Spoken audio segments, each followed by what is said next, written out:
छत्तीसगढ़ी गाने देखने के लिए हमारे YouTube चैनल को सब्सक्राइब करें और नए अपडेट्स जानने के लिए बेल आइकन के बटन को क्लिक करें।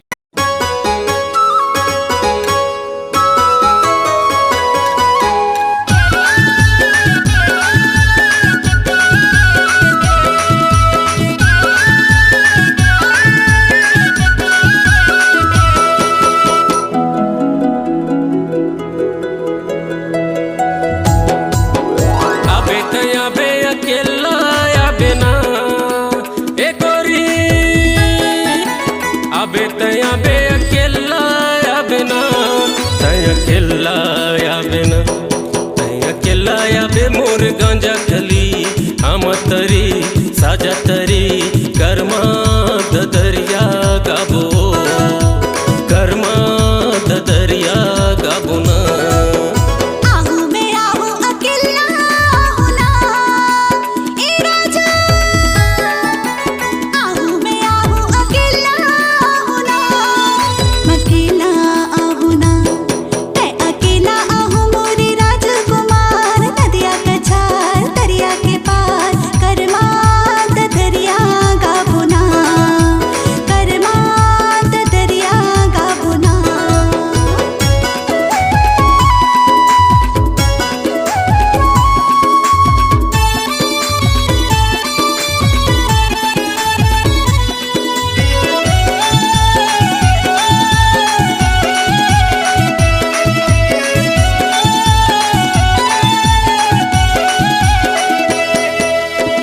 साग रांधे ते आलू बरियो ए गोरी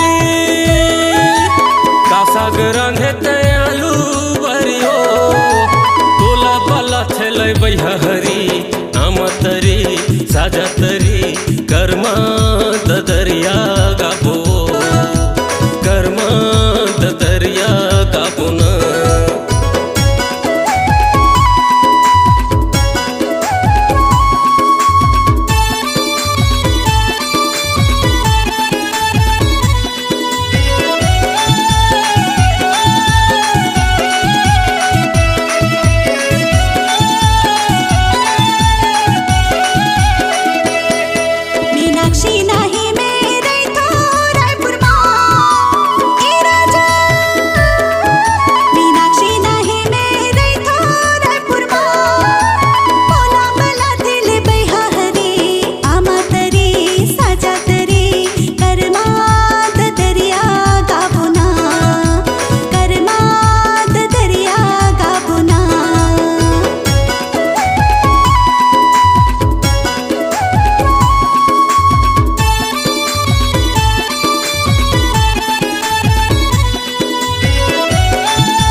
के रानी बन जा परियो ए गोरी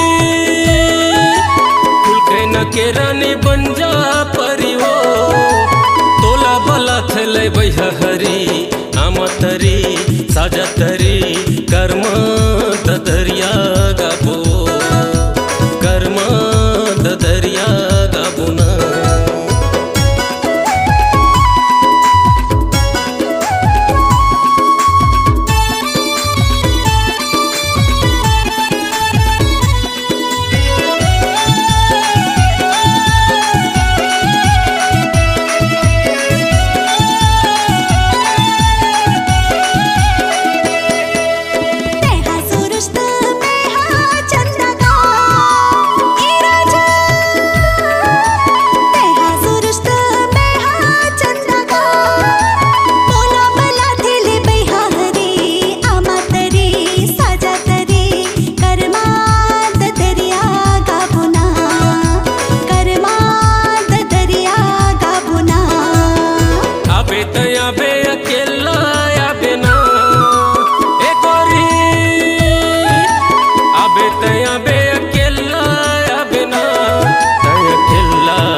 मोर गांजा खली हम तरी साजा तरी कर्मा दरिया गाबो कर्मा दरिया गाबो। गाबोना।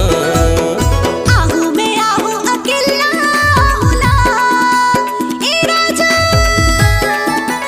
आहू में आहू अकेला आहू ना, अकेला आहू ना, मैं अकेला आहू मोरी राजकुमार, नदिया कछार दरिया के पार, कर्मा दरिया गाबो ना, कर्मा दरिया गाबो, कर्मा दरिया गाबो ना, कर्मा दरिया गाबो, कर्मा दरिया गाबो ना।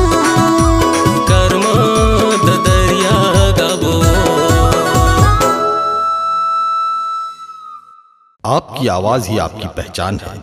यदि आप अपनी आवाज को एक नया आयाम देना चाहते हैं तो चले आइए मल्टी ट्रैक डिजिटल रिकॉर्डिंग के लिए AVM audio video studio Khamtarai Raipur. Mobile number 9301523929 और 7869646201। यदि आप नए एवं पुराने गीत सुनना चाहते हैं तो avmgana.com में जाकर गाना फ्री डाउनलोड करें और YouTube चैनल में AVM गाना और KK कैसेट्स को सब्सक्राइब करें।